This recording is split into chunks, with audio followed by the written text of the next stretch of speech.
किशनगढ़, तिजारा, मुंडावर और बानसूर के लोगों को राम राम कर मेरी बात की शुरुआत करना चाहता हूं।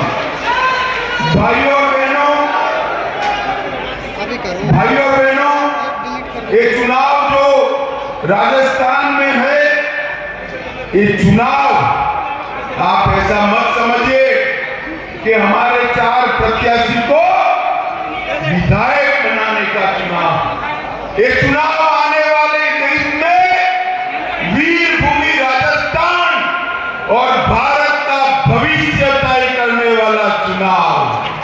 आपका एक वोट राजस्थान और भारत का भविष्य तय करेगा।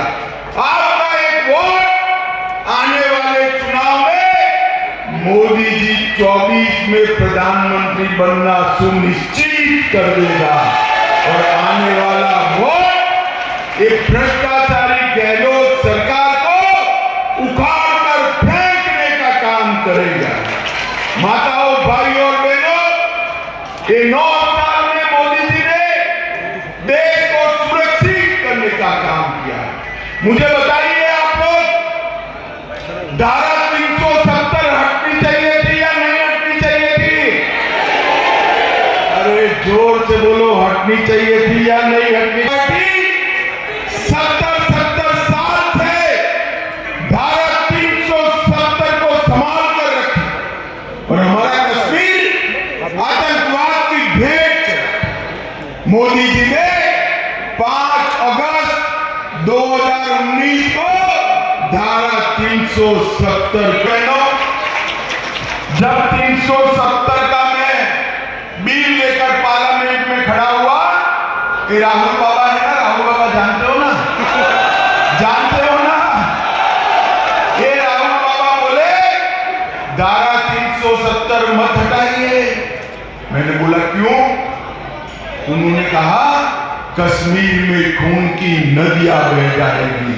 भाइयों और बहनों, 5 साल हो गया, आज मैं राहुल बाबा को कहने आया हूं, खून की नदियां छोड़ो, किसी की कंकर चलाने की हिम्मत नहीं है कंकर चलाने।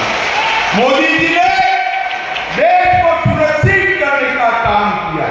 10 साल तक ये सोनिया मनमोहन की सरकार थी, आए दिन पाकिस्तान से आलिया, मालिया, जमालिया घुस जाते थे और बम धमाके करते। मोदी जी के समय में भी उरी और पुलवामा में हमला किया। मोदी जी ने 10 ही दिन में सर्जिकल स्ट्राइक और एयर स्ट्राइक कर पाकिस्तान के घर में घुसकर आतंकवादियों का सफाया। मोदी ने PFI पर बैन लगाया।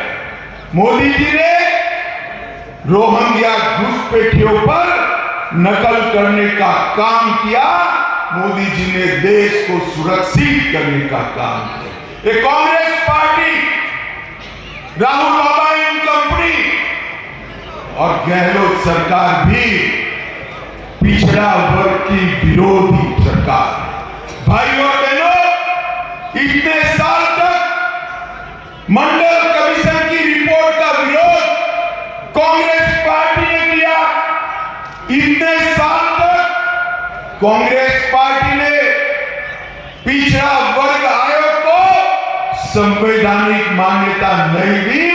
नरेंद्र मोदी जी ने पिछड़ा वर्ग आयोग को संवैधानिक मान्यता दी। इसके साथ साथ केंद्र की सभी शिक्षा व्यवस्था में, चाहे नीट की परीक्षा हो, चाहे सैनिक स्कूल हो, चाहे केंद्रीय स्कूल हो, सभी जगह पिछड़ा वर्ग को 27% आरक्षण देने का काम नरेंद्र मोदी सरकार ने किया।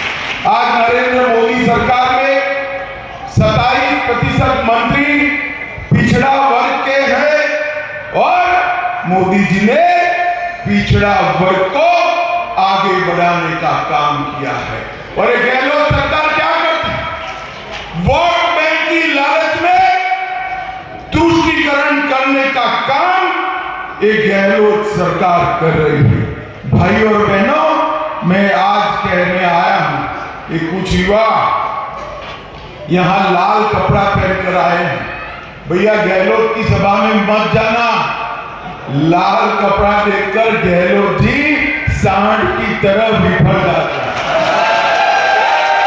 मालूम है ऐसा क्यों होता है? मालूम है क्योंकि उनको लाल डायरी से डर लगता है, लाल डायरी से डर लगता है। लाल डायरी में इनके भ्रष्टाचार के सारे कारनामे हैं और हजारों करोड़ रुपए का भ्रष्टाचार गहलोत सरकार ने करा है। माताओं, भाइयों, बहनों, जो सरकार भ्रष्टाचार में लिप्त हो वो सरकार आपका भला नहीं कर सकती। अब नैया डूबने लगी तो गारंटी लेकर आए। हमारे गुजरात में कहते हैं जिनकी पेड़ी उठ गई हो उसकी गारंटी का कोई मतलब नहीं है, जिनकी खुद की कोई गारंटी नहीं है वो गारंटी दे रहे। गारंटी तो हमने दिया है, मोदी गारंटी हमने दिया है। राजस्थान में हर माता बहनों को जो गरीब है उसको 450 रुपये में गैस का सिलेंडर देने का काम ये भारतीय जनता पार्टी की सरकार है। 2700 रुपये में हम 2700 रुपये में गेहूं का 7% MSP के खरीदी करने का काम ये भारतीय जनता पार्टी करेगी। अभी नरेंद्र मोदी जी हर किसान को सालाना 6000 रुपया दे रहे हैं। आप डबल इंजन सरकार बना दो, 6000 की ऊपर और 6000 देकर किसानों को 12000 रुपया देने का काम करेंगे। मेधावी छात्राओं को स्कूटी देंगे। PM मातृ योजना में 5 रुपया और बढ़ाएंगे और जनजातीय स्वतंत्र सेनानियों का हम संग्रहालय भी बनाएंगे। माताओं, भाइयों, बहनों,